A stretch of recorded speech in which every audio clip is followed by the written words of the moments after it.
Hello, everyone, and welcome back to English Podcast Spot. I'm Dana, your host. This is day 2 of our series, and today's topic is business. Business is something that touches all of our lives, even if we don't work in a big company. And I'm Eric, your guest for today. Business is everywhere. Even students or retired people deal with business. We go to shops, order online, see advertisements, and work with companies every day. That's true. But let's start with a simple question. Eric, when you hear the word business, what do you think of first? I think of people working together. Sometimes it's a small family shop, sometimes a huge international company. At the heart of business are people making things, selling things, solving problems, and trying to grow. That's a great definition.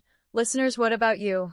When you hear business, do you think of money, suits, meetings, or maybe your local cafe?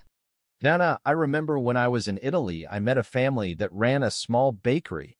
The parents woke up at 4 a.m., baked bread, and their children helped in the shop. That was their business, and they were proud of it. Yes, that's a great point. Business doesn't always mean skyscrapers or big offices. Sometimes it's just one family, one shop, and a lot of passion. Business is not only about big offices, it's also about small actions. Eric, can you tell us about a small business you saw on your travels? Yes. In Morocco, I met a man who sold fresh orange juice on the street every morning. His stand was tiny, but he was always busy. He had a big smile, he knew how to talk to people, and customers always came back. That's wonderful. In Turkey, too, many families run small restaurants. They may not have big budgets, but they have loyal customers. So business includes small cafes and shops as well as big companies. Exactly. And one thing is always the same. Business is about people, customers, workers, managers, suppliers. So today we will explore business in several parts: office life, meetings, work culture, customer service, technology, and useful English for communication. Perfect. And listeners, remember, business English is not only for business people. If you want to travel, study, or even watch English news, you will hear business words everywhere. I also want to add, business is about problem solving. Every business exists because it solves a problem. A taxi company helps people move, a bakery helps people eat, a tech company helps people connect. That is business. Let's start with office life. Eric, what is the first thing many people do when they arrive at the office? Coffee. All around the world, people begin with coffee or tea. In the US, people grab coffee and check emails. In Germany, people are very punctual. They may start with a short meeting to plan the day. And in Japan? Japan is special. People begin with greetings called isetsu. They bow, say good morning, and show respect. Meetings start on time and preparation is detailed. In Turkey, mornings in offices often begin with tea service. Colleagues talk a little before they begin work. It builds friendship and makes the team stronger. Yes. And in some modern companies, especially in the US and Europe, remote work is common. People may not go to an office at all. Instead, they start their day by turning on a laptop at home. That's true. Remote work or working from home became very popular during the pandemic, and many people continue to do it today. Exactly. Office life is changing. Some companies want everyone back in the office, others are flexible. And technology plays a big role. Video calls, online platforms, and shared documents keep teams connected. Listeners, what about your country? Do people still work from home, or is everyone back at the office? Meetings are a big part of business life. Eric, what differences have you seen in meetings across countries? In the US, meetings are short and focused. People want to get to the point quickly. In Germany, meetings are very structured with clear agendas. In Latin America, meetings are more social with longer small talk before the serious topics. And in China, meetings can be long because building agreement is important. People may avoid saying no directly. Yes. And in the Middle East, hospitality plays a role. A meeting may begin with coffee, tea, or even sweets before business starts. In African countries like Kenya, meetings may start late, but people still work hard to reach solutions. In South Africa, English is common in business, but local languages are important too. Culture shapes how meetings work. But in English meetings, you often hear the same words: deadline, project, teamwork, budget. Here's a practice point. Imagine you are in a meeting. How can you agree or disagree politely in English? You can say, I agree with that idea. Or more politely, I see your point, but I have a different opinion. These phrases keep the conversation polite. Listeners, repeat these sentences out loud if you can. Let's talk about work culture. Eric, what differences have you noticed in different countries? In the US, people value networking, making connections.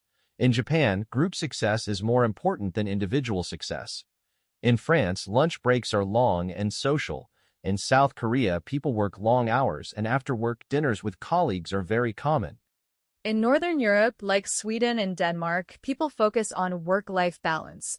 They often leave the office at 4 or 5 to spend time with family. Yes, and in Italy, relationships matter.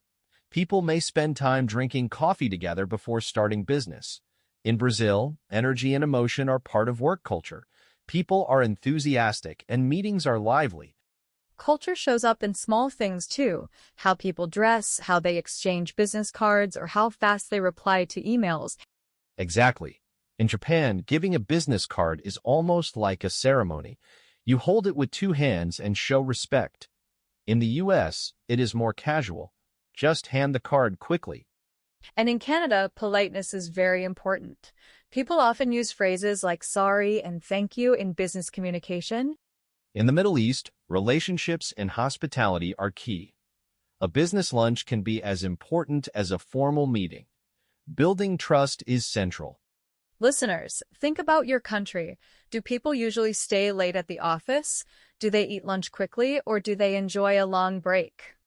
Business is not always easy. What challenges do people face at work? Deadlines, finishing work on time. Conflicts when colleagues disagree. Stress, too many tasks, not enough time. And communication problems, especially in international teams. Another challenge is job interviews. Many people feel nervous when they go for an interview in English. That's true, but you can prepare simple sentences. For example, I am a team player. I have experience in customer service. My strength is problem solving. These short answers sound professional. Yes, and don't forget to ask questions. At the end of an interview, you can say, "Can you tell me more about the team?" Or "What are the next steps in the process?" Exactly. Interviews are not only about answering, they're also about showing interest. And let's not forget customer service. Businesses survive when customers are happy. Yes. In many countries, the phrase "the customer is always right" is popular. In English, you might say, "How can I help you today?" or "I'm sorry for the inconvenience." These polite sentences make a big difference. Sales is also part of business. Imagine you want to sell a product. You could say, "This product will save you time," or "Our service can improve your results." Simple, but effective. Eric, how has technology changed business communication? It changed everything. Today we use emails, video calls, instant messages, and online documents. Sometimes people even negotiate deals without ever meeting in person. That's right. And writing skills are important. Many people need to write business emails in English. Yes. And emails usually follow a structure. Start with a greeting, "Dear Mr. Smith," or "Hello, Anna." Then be clear and polite. Example, "I am writing to confirm our meeting on Tuesday." End with "best regards" or "sincerely." Listeners, here's a mini exercise. Imagine you need to write to your boss. You could write, "Dear Mr. Lee, I would like to update you on the project. We finished the first part and will send the report tomorrow." Short, polite, and clear. But technology also brings challenges. Remote work sounds comfortable, but it can be hard. People sometimes feel lonely. It is easy to lose focus at home, and communication can be confusing when everything is online. That's true. In a real office, you can just ask your colleague a quick question. At home, you must send a message, wait for a reply, or schedule a call. Exactly. Remote workers need strong self-discipline. They must create routines, take short breaks, and find ways to stay motivated. Business travel is another interesting part. Many professionals fly to other countries for meetings or conferences. Yes. And travel teaches a lot. For example, in Dubai, I joined a business conference. People from more than 50 countries came together. Some wore suits, others wore traditional clothes. But everyone spoke the language of business. That's amazing. I once attended a small conference in London. During coffee breaks, people exchanged business cards and shared ideas. Sometimes those coffee break talks were more valuable than the formal presentations. Travel also shows cultural differences. In the US, conferences are full of networking events. In Japan, there is more focus on formal speeches. In Brazil, events feel energetic with music and excitement. Okay, let's share practical tips. Listeners, here are some useful business English phrases. 1. Can we set up a meeting? This means arrange a meeting. 2. The deadline is Friday. Deadline means the last day to finish. 3. I'll get back to you. I will answer later. 4. Let's go over the report. Go over means review. And for the phone, instead of just saying hello, say, "Good morning, this is Eric from sales." It sounds professional. Polite no is important too. I'm afraid I can't do that today, or that might be difficult, but here's another idea. Business English is not about big words.